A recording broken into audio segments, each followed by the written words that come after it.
സഹോദരന്മാരെ, ഒരു പുതിയ വർഷത്തിലേക്ക്, പുതിയൊരു മാസത്തിലേക്ക് നമ്മൾ പ്രവേശിച്ചിരിക്കുകയാണ്. വിശ്വാസികളെ സംബന്ധിച്ചിടത്തോളം അവരുടെ കർമ്മങ്ങൾ അല്ലാഹു സുബ്ഹാനഹു വ തആല അടിസ്ഥാനമാക്കിയത് അറബി മാസം, അറബി കലണ്ടർ അനുസരിച്ചിട്ടാണ്. ഏത് പ്രവൃത്തികളും, അവൻ്റെ നോമ്പുകൾ, അവൻ്റെ ആഘോഷങ്ങൾ, പെരുന്നാളുകൾ, അതേപോലെ തന്നെ സ്ത്രീകളുമായി ബന്ധപ്പെട്ട് അവരുടെ ഇദ്ദ പോലെയുള്ള കാര്യങ്ങൾ തുടങ്ങിയ എല്ലാം അല്ലാഹു സുബ്ഹാനഹു വ തആല കണക്കാക്കിയത് അറബി മാസം അഥവാ അള്ളാഹു നിശ്ചയിച്ച മാസങ്ങളുടെ കണക്കനുസരിച്ചാണ്. അല്ലാഹു സുബ്ഹാനഹു വ തആല മാസങ്ങൾ, ദിവസങ്ങൾ അത് കൃത്യമായി നിശ്ചയിച്ചു.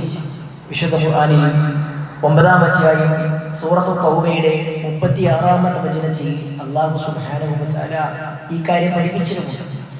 ഇന്ന ഇദ്ദത്തശ് ശുഹൂരി ഇൻദല്ലാഹി 12 ശഹ്റൻ ഫീ കിതാബില്ലാഹ് യൗമ ഖലഖസ് സമാവാതി വൽ അർദ്. ആകാശഭൂമികൾ സൃഷ്ടിക്കുന്ന അന്ന് തന്നെ അള്ളാഹുവിന്റെ അടുക്കൽ മാസങ്ങളുടെ കണക്ക് 12 മാസങ്ങൾ ഉണ്ട് എന്നത് അള്ളാഹു ആകാശഭൂമികളെ സൃഷ്ടിക്കുന്ന അന്നു തന്നെ നിശ്ചയിച്ചു. മനുഷ്യന്മാരെയും മറ്റു സകല ചരാചരങ്ങളെയും സൃഷ്ടിക്കുന്നതിന്റെയും മുമ്പ് ആകാശങ്ങളും ഭൂമിയും പടച്ച അന്ന് തന്നെ റബ്ബിന്റെ അടുക്കൽ നമ്മൾ കണക്കാക്കുന്ന മാസങ്ങൾ 12 എന്ന് അള്ളാഹുവിന്റെ അടുക്കലുണ്ട്. മാത്രവുമല്ല, മിൻഹ അർബഅത്തുൻ ഹുറും, അതിൽ 4 പവിത്രമാക്കിയിട്ടുണ്ട് എന്ന് അല്ലാഹു സുബ്ഹാനഹു വ തആല തന്നെ പഠിപ്പിച്ചു. ആ പവിത്ര മാസങ്ങൾ ഏതൊക്കെയാണ് എന്ന് റസൂൽ സല്ലല്ലാഹു അലൈഹി വസല്ലം നമുക്ക് പഠിപ്പിച്ചു നൽകിയിട്ടുണ്ട്. പ്രവാചകൻ പറഞ്ഞു, സലാസുൻ മുതവാലിയാത്ത്, 3 മാസങ്ങൾ അത് തുടരെ വരുന്നത്. ഏതൊക്കെയാണത്? നമുക്കറിയാം, ദുൽഖഅദ, ദുൽഹിജ്ജ, മുഹറം എന്നീ മാസങ്ങൾ. മറ്റൊന്ന് റജബ്, മുദർ ഗോത്രത്തിന്റെ റജബാണ് എന്ന് പ്രവാചകൻ സല്ലല്ലാഹു അലൈഹി വസല്ലം പഠിപ്പിച്ചു. റസൂൽ സല്ലല്ലാഹു അലൈഹി വസല്ലമയുടെ കാലഘട്ടത്തിൽ മുദർ, റബീഅ ഗോത്രങ്ങൾ തമ്മിൽ പവിത്ര മാസങ്ങൾ ഏതൊക്കെ എന്ന വിഷയത്തിൽ അഭിപ്രായ വ്യത്യാസങ്ങൾ ഉണ്ടായിരുന്നു. മക്കയിലെ മുശ്രിക്കുകളെ സംബന്ധിച്ചിടത്തോളം പ്രവാചകൻ സല്ലല്ലാഹു അലൈഹി വസല്ലമ നിയുക്തനാകുന്നതിന് മുമ്പ് തന്നെ അവരും ചില മാസങ്ങളെ പവിത്രമായി കണക്കാക്കിയിരുന്നു. പവിത്രമായി കണക്കാക്കുക എന്ന് പറഞ്ഞാൽ ആ മാസങ്ങളിൽ യുദ്ധം നിഷിദ്ധമാക്കിയിരുന്നു, യുദ്ധം ചെയ്യാൻ പാടില്ല എന്നാണ്. എന്നാൽ അവരുടെ പ്രത്യേകത, അവർക്ക് ഇഷ്ടമുള്ള രൂപത്തിൽ പവിത്ര മാസങ്ങളെ അങ്ങോട്ടും ഇങ്ങോട്ടുമാക്കും. അള്ളാഹുവിന്റെ നിയമങ്ങളെ തോന്നിയ രൂപത്തിൽ അഡ്ജസ്റ്റ് ചെയ്യുന്ന, മാറ്റിമറിക്കുന്ന ഒരു സ്വഭാവം അവർക്ക് അന്നേ ഉണ്ടായിരുന്നു. നമ്മുടെ നാട്ടിൽ ചില ആളുകളൊക്കെ അള്ളാഹുവിന്റെ നിയമങ്ങളൊന്നും ഒരു കൃത്യമായി പാലിക്കേണ്ടതില്ലാത്ത രൂപത്തിൽ ഇന്നും നമ്മുടെ നാട്ടിൽ ചില ആളുകൾ ചെയ്തുകൊണ്ടിരിക്കുന്നുണ്ട്. അള്ളാഹുവിന്റെ നിയമങ്ങൾ, നമസ്കാരം പോലെയുള്ള അല്ലെങ്കിൽ വസ്ത്രധാരണം പോലെയുള്ള കാര്യങ്ങളൊക്കെ, അതൊക്കെ നമുക്ക് ഇഷ്ടമുള്ള രൂപത്തിലൊക്കെ ചെയ്താലും മതി, ആവശ്യമായ രൂപത്തിലാക്കിയാലും മതി എന്നൊക്കെ പറഞ്ഞ് അതിനെ അങ്ങോട്ടും ഇങ്ങോട്ടും തോന്നിയതുപോലെ നമുക്ക് പറ്റുന്നത് പോലെ അഡ്ജസ്റ്റ് ചെയ്യുന്ന സിസ്റ്റം ഒക്കെ നമ്മുടെ നാട്ടിലെ പല ആളുകളും ചെയ്യുന്നുണ്ട്. മക്കയിലെ മുശ്രിക്കുകളുടെ രീതിയായിരുന്നു അത്. അള്ളാഹുവിന്റെ നിയമങ്ങൾ, അള്ളാഹു വെച്ച ഒരു നിയമത്തെ അവർക്ക് ഇഷ്ടമുള്ള രൂപത്തിൽ അവർ അങ്ങോട്ടും ഇങ്ങോട്ടും മാറ്റും. അവർക്ക് മുഹറം മാസത്തിൽ യുദ്ധം ചെയ്യണമെന്ന് തോന്നിയാൽ അവർ ആ വർഷത്തെ പവിത്ര മാസം സഫറിലേക്ക് അവർ നീട്ടും. അങ്ങനെ അവർ അഡ്ജസ്റ്റ് ചെയ്യുന്ന ഒരു സിസ്റ്റം അവർക്ക് ഉണ്ടായിരുന്നു. അതുകൊണ്ട് തന്നെ ചില മാസങ്ങൾ, പവിത്രമായ മാസങ്ങൾ ഏതൊക്കെയാണ് എന്ന വിഷയത്തിൽ അവർക്കിടയിലെ ഗോത്രങ്ങൾക്കിടെ അഭിപ്രായ വ്യത്യാസങ്ങൾ ഉണ്ടായിരുന്നു. മുദർ ഗോത്രം വാദിച്ചത് പിന്നെ റജബ് മാസം അതാണ് പവിത്രമായ മറ്റൊരു മാസം. 3 തുടർച്ചയായ മാസങ്ങൾ കഴിഞ്ഞാൽ പിന്നെയുള്ള മാസം, പവിത്ര മാസം റജബാണെന്നായിരുന്നു മുദർ ഗോത്രത്തിന്റെ അഭിപ്രായം. റബിയ ഗോത്രം പറഞ്ഞത് അത് റമദാൻ മാസമാണ് എന്നാണ്. 3 മാസങ്ങൾ തുടരെയുള്ളത് ഹജ്ജുമായി ബന്ധപ്പെട്ട്, ഹജ്ജിന് തൊട്ട് മുമ്പത്തെ ദുൽഖഅദ മാസവും ഹജ്ജ് നടക്കുന്ന മാസവും തൊട്ട് ശേഷമുള്ള മുഹറം മാസവും പവിത്രമാണ് എന്ന വിഷയത്തിൽ അവർക്ക് അഭിപ്രായ വ്യത്യാസം, തർക്കമുണ്ടായിരുന്നില്ല. 4ാമത്തെ മാസം ഏതാണ് എന്ന വിഷയത്തിൽ മാത്രമായിരുന്നു അഭിപ്രായ വ്യത്യാസം. റബിയ ഗോത്രം റമദാനാണെന്ന് പറഞ്ഞു. എന്നാൽ ഈ 2 ഗോത്രങ്ങൾ തമ്മിലുണ്ടാകുന്ന തർക്കത്തെ പ്രമാണമനുസരിച്ചുകൊണ്ട്, വഹ്യനുസരിച്ചുകൊണ്ട് പ്രവാചകൻ സല്ലല്ലാഹു അലൈഹി വസല്ലം തിരുത്തി കൊടുത്തതാണ് വറജബ് മുദർ. മുദർ ഗോത്രം വാദിക്കുന്ന റജബ് മാസമാണ് എന്ന് റസൂൽ സല്ലല്ലാഹു അലൈഹി വസല്ലം പറഞ്ഞു. ഈ 4 മാസങ്ങൾ പവിത്രമാണ് എന്ന് അല്ലാഹു സുബ്ഹാനഹു വ തആല ആകാശഭൂമികൾ സൃഷ്ടിക്കുന്ന അന്ന് മുതൽ തന്നെ കണക്കാക്കി വെച്ചിട്ടുണ്ട് എന്ന് വിശുദ്ധ ഖുർആനിൽ സൂറത്തു തൗബയുടെ 39-ാമത്തെ വചനത്തിലൂടെ അല്ലാഹു സുബ്ഹാനഹു വ തആല നമുക്ക് പഠിപ്പിച്ച്, 36-ാം വചനത്തിലൂടെ നമുക്ക് പഠിപ്പിച്ചിരിക്കുകയാണ്. സഹോദരന്മാരെ, പവിത്ര മാസങ്ങൾ എന്ന് പറയുമ്പോൾ എന്താണ് അതിന്റെ പ്രത്യേകത? അല്ലാഹു സുബ്ഹാനഹു വ തആല വർഷത്തെ തിരഞ്ഞെടുത്തത് പവിത്രമായ മാസം കൊണ്ടാണ് എന്ന് ഹസൻ അൽ ബസരി റഹ്മത്തുള്ളാഹി അലൈഹി പഠിപ്പിക്കുന്നുണ്ട്. ആളുകളൊക്കെ സാധാരണ തങ്ങളുടെ ദിവസങ്ങൾ കണക്കാക്കുന്നത് അതൊക്കെ ഇംഗ്ലീഷ് മാസം ഗ്രിഗോറിയൻ കലണ്ടർ അനുസരിച്ച് കൊണ്ടാണ്. അറബി മാസങ്ങളെ കുറിച്ച് ആളുകളെ സംബന്ധിച്ചിടത്തോളം ഏത് മാസമാണ് എന്നോ ഏത് ദിവസമാണ് എന്നോ മുസ്ലിങ്ങൾക്ക് പോലും അറിയാത്തൊരവസ്ഥയുണ്ട്. റമദാൻ മാസത്തിൽ മാത്രമാണ് ഇന്നത്തെ ദിവസം ഏതാണ്, ഡേറ്റ് ഏതെന്ന് ആൾക്കാർക്ക് ഓർമ്മ ഉണ്ടാവുക. അതല്ലാത്ത മാസങ്ങളിലെ ദിവസങ്ങൾ ആളുകൾക്ക് ഓർമ്മയില്ല. മാസം തന്നെ ഏതാണ് എന്ന് ചില ആളുകൾക്ക് ഓർമ്മയുണ്ടാകുന്നില്ല.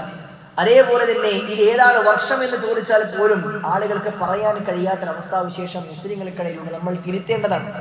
2026 ഇത് എന്ന് എല്ലാവർക്കും അറിയാം. എന്നാൽ ഇത് ഹിജറ വർഷം 1448 പുതുതായി പ്രവേശിച്ചത് എന്ന് ആളുകൾക്ക് അറിയാത്തൊരവസ്ഥയും നമുക്കങ്ങനെ ആയിക്കൂടാ. നമ്മൾ മനസ്സിലാക്കേണ്ടതുണ്ട്. ഏതായിരുന്നാലും ഒരു മാസത്തെ വർഷത്തെ അല്ലാഹു സുബ്ഹാനഹു വ തആല തുടങ്ങാൻ തിരഞ്ഞെടുത്തത് ഏത് രൂപത്തിലാണ് എന്ന്, അല്ലെങ്കിൽ മുസ്ലിമീങ്ങൾ അതിനെ മുഹറം കൊണ്ട് ആരംഭിക്കാൻ തീരുമാനിച്ചതിനെ വളരെ മഹത്തരമായ കാര്യമായിക്കൊണ്ടാണ് മുൻഗാമികൾ പഠിപ്പിക്കുന്നത്.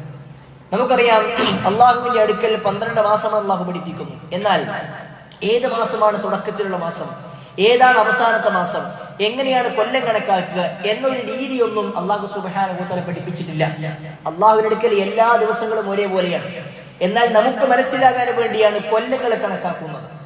അറബികൾക്ക് അന്നത്തെ കാലഘട്ടത്തിൽ നടക്കുന്ന പ്രധാന സംഭവവുമായി കൊണ്ട് ചേർത്ത് വെച്ച് ഇങ്ങോട്ടേക്ക് വർഷം കണക്കാക്കുന്ന രീതിയായിരുന്നു അറബികൾക്ക് ഉണ്ടായിരുന്നത്. ആദ്യം സംഭവിച്ചിരുന്നത് ആനക്കലഹം എന്നത് അറബികളെ സംബന്ധിച്ചിടത്തോളം വലിയ ഒരു സംഭവമായിരുന്നു. അബ്രഹത്തിന്റെ സംഘം കഅബയെ പൊളിക്കാൻ വേണ്ടി ആനപ്പടയുമായി വരികയും അല്ലാഹു സുബ്ഹാനഹു വ തആല ആ ആനപ്പടയെ ആകാശത്ത് നിന്നും ഇറക്കിയ ചൂടവെച്ച കല്ലുകൾ കടിച്ചുകൊണ്ടിറക്കിയ പക്ഷികളെ കൊണ്ട് തകർക്കുകയും അത് കണ്ണുകൾ കൊണ്ട് നേരിട്ട് കണ്ട സംഭവം അവർക്ക് വലിയ സംഭവമായിരുന്നു. അതുകൊണ്ട് തന്നെ ആനക്കലഹം നടന്ന വർഷം അത് കണക്കാക്കിയിട്ടാണ് ആളുകൾ അവരുടെ ദിവസങ്ങളെ അല്ലെങ്കിൽ വർഷങ്ങളെ കണക്കാക്കിയിരുന്നത്. ആനക്കലഹം 1-ാം വർഷം റസൂൽ സല്ലല്ലാഹു അലൈഹി വസല്ലമ ഭൂജാതനെ പിന്നെ പ്രവാചകൻ പ്രസവിക്കപ്പെട്ടു. അവിടെ നിന്ന് ഇങ്ങോട്ടേക്ക് ആനക്കലഹ വർഷം ചേർത്തുകൊണ്ടാണ് ആളുകൾ പറയാറുള്ളത്. എന്നാൽ പിന്നീട് പ്രവാചകന്റെ വഫാത്തും കഴിഞ്ഞ് അബൂബക്കർ സിദ്ദീഖ് റളിയല്ലാഹു അൻഹുവിന്റെ വഫാത്തും കഴിഞ്ഞ് ഉമർ ഇബ്നു ഖത്താബ് റളിയല്ലാഹു അൻഹുവിന്റെ കാലഘട്ടത്തിലെ ഭരണമാറ്റങ്ങളിലെ വളരെ പ്രധാനപ്പെട്ട ഒരു തീരുമാനമായിരുന്നു ഒരു കലണ്ടർ മുസ്ലിമീങ്ങൾക്ക് ഉണ്ടാക്കുക എന്നുള്ളത്.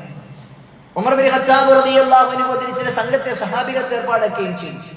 അവർ അങ്ങനെ വിശ്വാസികൾക്ക് കണക്കാക്കുന്ന ഒരു വർഷം അത് ഏതിൽ ആരംഭിക്കണം എന്നത് അവർക്കിടയിൽ അഭിപ്രായ വ്യത്യാസങ്ങൾ ഉണ്ടായി. വ്യത്യസ്ത അഭിപ്രായങ്ങൾ അവർക്കുണ്ടായിരുന്നു. പ്രവാചകൻ ജനിച്ച മാസം വർഷം തിരഞ്ഞെടുക്കാം, അല്ലെങ്കിൽ പ്രവാചകൻ വഫാത്തായ പിന്നെ മാസം തിരഞ്ഞെടുക്കാം എന്നൊക്കെ വ്യത്യസ്ത അഭിപ്രായങ്ങൾ ഉണ്ടായിരുന്നു. അവസാനം മുസ്ലിമീങ്ങൾക്ക് എല്ലാ ഹൈറും ബറക്കത്തും പ്രബോധനത്തിന് എല്ലാവരും സൗകര്യങ്ങളും ലഭിച്ചത് മക്കയിൽ നിന്ന് മദീനയിലേക്ക് വിശ്വാസികൾ ഹിജറ പോയതിനു ശേഷമാണ്. അതുകൊണ്ട് ഹിജറയെ തിരഞ്ഞെടുക്കാം, ഹിജറ നടന്ന വർഷം തിരഞ്ഞെടുക്കാം എന്നവർ കണക്കാക്കുകയും അവർ ഹിജറ വർഷത്തിൽ ആരംഭിക്കാൻ തീരുമാനിക്കുകയും ചെയ്തു. പിന്നീട് ഏതു മാസത്തിൽ വർഷം ആരംഭിക്കണം ചർച്ച അവർക്കിടയിൽ ഉണ്ടായിരുന്നു. അവൽ ചില സഹാബികൾ പറഞ്ഞു റസൂൽ സല്ലല്ലാഹു അലൈഹി വസല്ലം ഹിജറ പോയത് ഫെബ്രുവരി, പ്രവാചകൻ പോയത് റബീഉൽ അവ്വൽ മാസത്തിലാണ്. അതുകൊണ്ട് റബീഉൽ അവ്വൽ മാസം നമുക്ക് തിരഞ്ഞെടുക്കാം എന്ന് ചില സഹാബികൾ പറഞ്ഞു. എന്നാൽ മറ്റു ചില ആളുകൾ അതിനെ എതിർത്തു. കാരണം റബീഉൽ അവ്വൽ മാസം എന്ന് പറഞ്ഞാൽ അവരുടെ മനസ്സിലേക്ക് ഓർമ്മ വരുന്നത് തന്നെ പ്രവാചകന്റെ വഫാത്താണ്. റബീഉൽ അവ്വൽ മാസത്തിലെ ഒരു 12 തിങ്കളാഴ്ച ദുഹാ സമയത്താണ് പ്രവാചകൻ സല്ലല്ലാഹു അലൈഹി വസല്ലം ഈ ലോകത്തോട് വിട പറഞ്ഞത്. അതുകൊണ്ട് റബീഉൽ അവ്വൽ മാസം അവർക്ക് ആദ്യം ഓർമ്മ വരിക അവർക്ക് ഏറ്റവും ഷോക്കായ പ്രവാചകന്റെ വഫാത്തായിരുന്നു. അതുകൊണ്ട് ആ മാസം വേണ്ട എന്ന അഭിപ്രായം വരികയും അവസാനം ഹിജറക്കുള്ള ചർച്ചകൾ ആരംഭിച്ച സഹാബികളോട് പ്രവാചകൻ ഹിജറ പോകാൻ അനുമതി കൊടുത്ത സഹാബികൾ ഹിജറ പോകാൻ ആരംഭിച്ച മുഹറം മാസം അവർ തിരഞ്ഞെടുക്കുകയായിരുന്നു. അപ്പോൾ ആ മുഹറം മാസം പവിത്ര മാസങ്ങളിൽ ഒന്നായി മാറി. അത് യാദൃച്ഛികമായി ഉണ്ടായതല്ല, കൃത്യമായി കൊണ്ട് ആലോചനകൾക്ക് ശേഷം സഹാബികൾ തീരുമാനിച്ചതാണ്. ഹസൻ അൽ ബസ്രി റഹ്മത്തുള്ളാഹി അലൈഹി പറയുകയാണ്, ഇന്നല്ലാഹ ഇഫ്തതഹ അസ്സന ബിശഹ്രിൻ ഹറാം. ഉമർ ഇബ്നു ഖത്താബ് റളിയല്ലാഹു അൻഹുവിന്റെ കൂട്ടത്തിലുള്ള അദ്ദേഹം നിശ്ചയിച്ച സഹാബികൾ മുഹറം തെരഞ്ഞെടുത്തു. ആ മുഹറത്തെ തെരഞ്ഞെടുക്കണം എന്നുള്ളതും അല്ലാഹു സുബ്ഹാനഹു വ തആല അവന്റെ ലൗഹുൽ മഹ്ഫൂദിൽ കിതാബിൽ എഴുതി വെച്ചതാണ്, രേഖപ്പെടുത്തപ്പെട്ടതാണ്. നമ്മുടെ വിശ്വാസം അതാണ്. അത് അല്ലാഹു നേരത്തെ തീരുമാനിച്ചതാണ്, നടപ്പിലാകുന്നത് ഈ ആളുകളിലൂടെയാണ്. അങ്ങനെ മുഹറം മാസത്തിൽ ആരംഭിച്ചു. അല്ലാഹു ഈ വർഷത്തെ തുടങ്ങാൻ തെരഞ്ഞെടുത്തത് അത് മുഹറം മാസം കൊണ്ടാണ്, പവിത്രമായ മാസം കൊണ്ടാണ്. അതേപോലെ തന്നെ വഖതമഹ ബിശഹ്രിൻ ഹറാം, അല്ലാഹു വർഷത്തെ അവസാനിപ്പിച്ചതും പവിത്രമായ ഒരു മാസം കൊണ്ട് തന്നെയാണ്. ഹിജ്രി കലണ്ടറിന്റെ മുസ്ലിങ്ങൾ കണക്കാക്കുന്ന കലണ്ടറിന്റെ അതിന്റെ പ്രത്യേകത തന്നെ അത് ആരംഭിക്കുന്നതും അത് അവസാനിക്കുന്നതും ഒരു പവിത്രമായ മാസത്തിലാണ് എന്നുള്ളതാണ്. സഹോദരന്മാരെ സഹോദരിമാരെ, ഈ പവിത്രമായ മാസത്തിൽ അവസാനിക്കുന്നതും മാസത്തിൽ തുടങ്ങുന്നതും വിശ്വാസികളെ സംബന്ധിച്ചിടത്തോളം നമുക്ക് പല തീരുമാനങ്ങൾ എടുക്കാൻ, നമുക്ക് ജീവിതത്തിൽ പല മാറ്റങ്ങൾ കൊണ്ടുവരാൻ നമുക്കത് പ്രേരിപ്പിക്കേണ്ടതുണ്ട്. നമുക്കറിയാം, ആളുകൾ പലതരത്തിലുള്ള തീരുമാനങ്ങൾ എടുക്കുന്ന പല സന്ദർഭങ്ങളുണ്ട്. സ്കൂളുകളൊക്കെ തുറന്നു നിൽക്കുന്ന ഒരു സമയത്താണ് നമ്മളുള്ളത്. ഈ വർഷം നന്നായി പഠിക്കണം, ഈ വർഷം ഇന്ന കാര്യങ്ങൾ ഇടപെടണം, ഈ വർഷം കുറെ കാര്യങ്ങൾ നേടിയെടുക്കണം എന്നൊക്കെ തീരുമാനിക്കുന്ന വിദ്യാർത്ഥികളുണ്ട്. സ്കൂളുകളിൽ ഈ വർഷം പല മാറ്റങ്ങളും കൊണ്ടുവരണം, പല രൂപത്തിൽ വിദ്യാർത്ഥികളെ പഠന കാര്യങ്ങളിലും മറ്റുള്ള കാര്യങ്ങളിലുമൊക്കെ അവരെ മുന്നോട്ട് കൊണ്ടുവരാൻ വേണ്ടി പലതരം പദ്ധതികൾ ആവിഷ്കരിക്കണമെന്ന് അധ്യാപകന്മാരും സ്കൂളിന്റെ ആളുകളുമൊക്കെ ചർച്ച ചെയ്യുന്ന ഒരു സമയമാണ്. അതേപോലെ തന്നെ സാധാരണക്കാരനെ സംബന്ധിച്ചിടത്തോളം പുതിയ വർഷങ്ങളിലേക്ക് പ്രവേശിക്കുമ്പോൾ അവർക്ക് ഒരുപാട് തീരുമാനങ്ങൾ ഉണ്ടാകും. അത്തരം തീരുമാനങ്ങളിൽ വിശ്വാസികൾക്ക് നന്നാകാൻ കഴിയുന്ന, പ്രേരിപ്പിക്കുന്ന തീരുമാനങ്ങൾ എടുക്കാൻ വേണ്ടി കൂടിയാണ് അല്ലാഹു സുബ്ഹാനഹു വ തആല ഈ പവിത്രമായ മാസങ്ങളിലൂടെ നമുക്ക് കണക്കാക്കി നൽകിയിട്ടുള്ളത്. സഹോദരന്മാരെ, പവിത്രമായ മാസത്തിന് ധാരാളം പ്രത്യേകതകളുണ്ട്. അല്ലാഹു സുബ്ഹാനഹു വ തആല പവിത്രമാക്കിയ മാസങ്ങൾ ഏറ്റവും പ്രധാനമായി കൊണ്ടും അത് യുദ്ധം നിരോധിച്ച മാസമാണ് എന്നുള്ളതാണ്. ആ മാസത്തിൽ യുദ്ധം ചെയ്യാൻ പാടില്ല. എന്നാൽ പവിത്രമായ മാസത്തിൽ മറ്റൊരു പ്രത്യേകത, ആ പവിത്രമായ മാസങ്ങളിൽ നമ്മൾ ചെയ്യുന്ന നന്മകൾക്ക് വലിയ കൂലിയുണ്ട് എന്നതാണ്. അല്ലാഹു സുബ്ഹാനഹു വ തആല ചില മാസങ്ങളെയും ചില ദിവസങ്ങളെയും ചില സ്ഥലങ്ങളെയും ചില വ്യക്തികളെയും ഒക്കെ അല്ലാഹു തിരഞ്ഞെടുക്കാറുണ്ട്. അല്ലാഹു തിരഞ്ഞെടുക്കുന്ന ആ മാസങ്ങൾക്കും ദിവസങ്ങൾക്കും സ്ഥലങ്ങൾക്കുമെല്ലാം വലിയ പ്രത്യേകതകൾ, പ്രാധാന്യങ്ങളുണ്ട്. ആ നിലക്ക് അല്ലാഹു പവിത്രമാക്കി വെച്ച ആ ദിവസങ്ങളിൽ മാസങ്ങളിൽ ചെയ്യുന്ന പ്രവർത്തനങ്ങൾക്കും വലിയ പുണ്യമുണ്ട്. നമുക്കറിയാം, ഹറം എന്നത്, മസ്ജിദുൽ ഹറം എന്നത്, മക്ക എന്നുള്ളത് ഒരു പുണ്യഭൂമിയാണ്. അവിടെ പോയി നമ്മൾ നന്മകൾ ചെയ്യുമ്പോൾ നമുക്ക് വലിയ പ്രതിഫലമുണ്ട്. ഒരു നമസ്കാരത്തിന് 1,00,000 പ്രതിഫലം അല്ലാഹു സുബ്ഹാനഹു വ തആല നൽകുമെന്ന് റസൂൽ സല്ലല്ലാഹു അലൈഹി വസല്ലം പഠിപ്പിച്ചിട്ടുണ്ട്. മസ്ജിദുൻ നബവിയിൽ, അതും പവിത്രമാക്കപ്പെട്ട പള്ളിയാണ്, അവിടെ നമസ്കരിച്ചാൽ 1000 പുണ്യം ലഭിക്കുമെന്ന് അല്ലാഹുവിന്റെ പ്രവാചകൻ സല്ലല്ലാഹു അലൈഹി വസല്ലമ നമുക്ക് പഠിപ്പിച്ചു നൽകിയിട്ടുണ്ട്. അല്ലാഹു പവിത്രമാക്കി തിരഞ്ഞെടുത്ത ആ സ്ഥലത്തിന് വലിയ പ്രത്യേകതയുണ്ട്. അതേപോലെ തന്നെ പവിത്രമാക്കപ്പെട്ട മാസങ്ങളിൽ നമ്മൾ ചെയ്യുന്ന പ്രവർത്തനങ്ങൾക്ക് വലിയ കൂലി അല്ലാഹു സുബ്ഹാനഹു വ തആല നൽകും. മറ്റുള്ള 8 മാസങ്ങളിൽ നമ്മൾ നന്മ ചെയ്യുന്നതിനേക്കാൾ വ്യത്യസ്തമാണ് പവിത്രമാക്കപ്പെട്ട ഈ മാസങ്ങളിൽ നന്മ ചെയ്യുന്നത്. അതുകൊണ്ട് ഈ മാസങ്ങളിൽ നന്മ ചെയ്യാൻ വിശ്വാസികൾ സമയം കണ്ടെത്തണം, തീരുമാനമെടുക്കണം.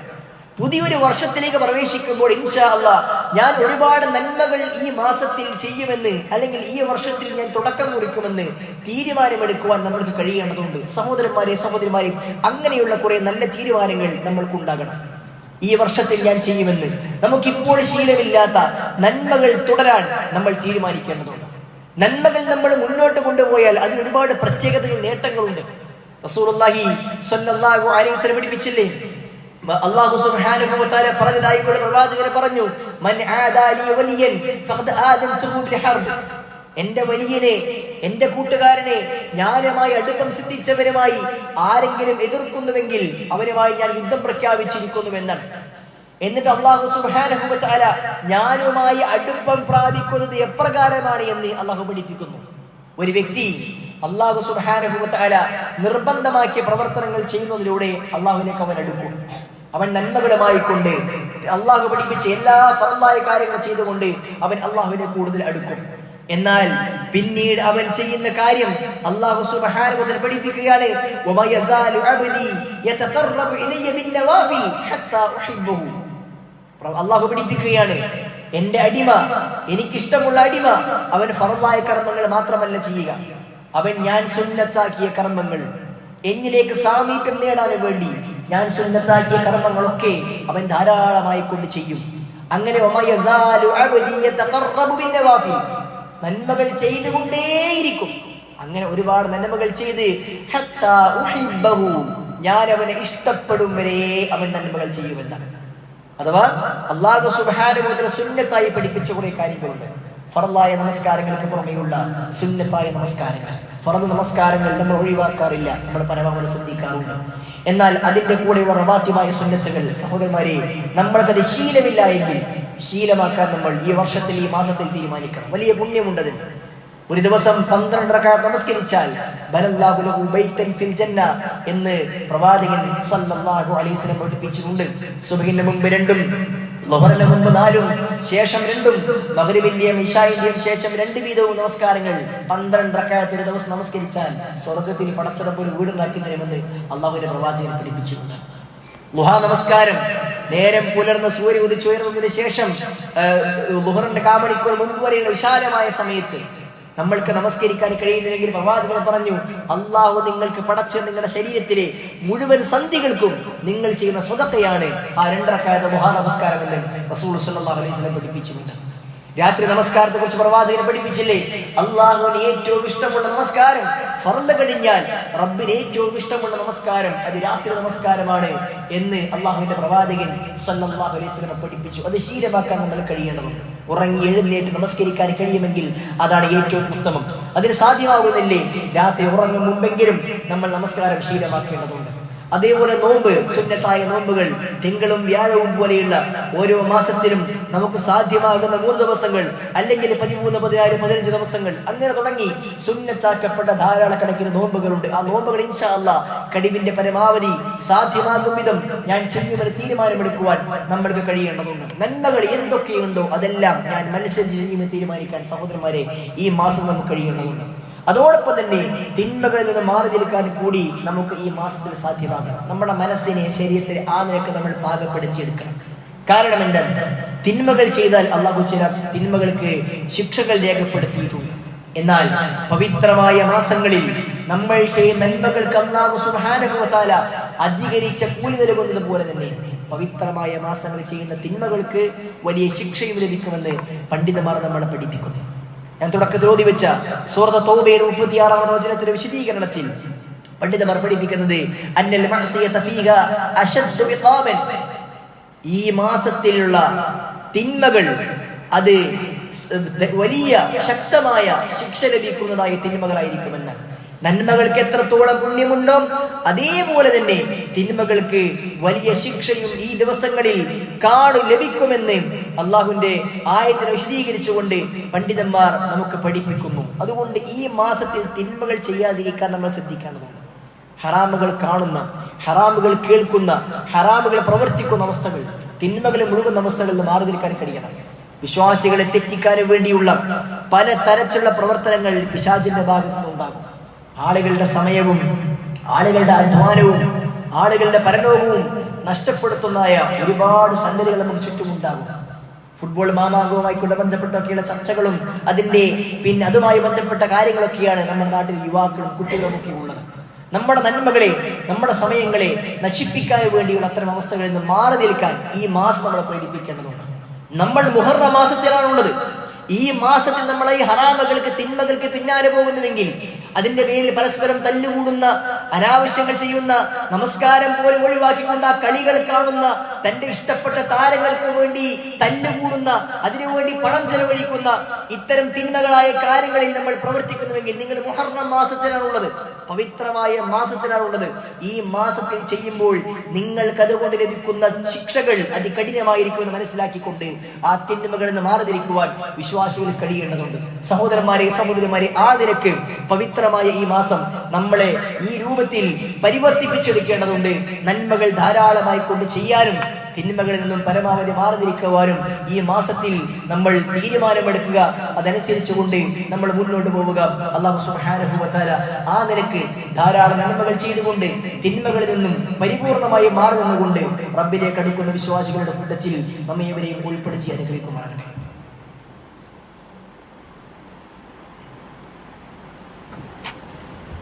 അൽഹംദുലില്ലാഹി റബ്ബിൽ ആലമീൻ. اللهم صل وسلم وبارك على محمد وعلى ال محمد. അല്ലാഹു സുബ്ഹാനഹു വ തആല സൂക്ഷിച്ചും ശ്രദ്ധിച്ചും ജീവിക്കണമെന്ന് ഒരിക്കൽ കൂടി ഓരോ ചിരിയും ഓർത്തു നിർദ്ദേശിക്കുന്നു. സഹോദരന്മാരെ, സഹോദരിമാരെ, അല്ലാഹു സുബ്ഹാനഹു വ തആല പവിത്രമാക്കിയ മാസങ്ങളുടെ പ്രത്യേകതയും അതിൽ നന്മകൾ ചെയ്യേണ്ടതിൻ്റെയും തിന്മയിൽ നിന്ന് മാറി നിൽക്കേണ്ടതിൻ്റെയും പ്രാധാന്യമാണ് നമ്മൾ മനസ്സിലാക്കിയത്. മുഹറം മാസത്തിൽ വിശ്വാസികളെ സംബന്ധിച്ചിടത്തോളം ധാരാളമായി നോമ്പെടുക്കാൻ അവർക്ക് കഴിയേണ്ടതുണ്ട്. കാരണം റസൂലുള്ളാഹി സ്വല്ലല്ലാഹു അലൈഹി വസല്ലം പഠിപ്പിച്ചു, അഫ്ളലു സിയാമി ബഅദ റമളാൻ ശഹ്റുല്ലാഹിൽ മുഹറം.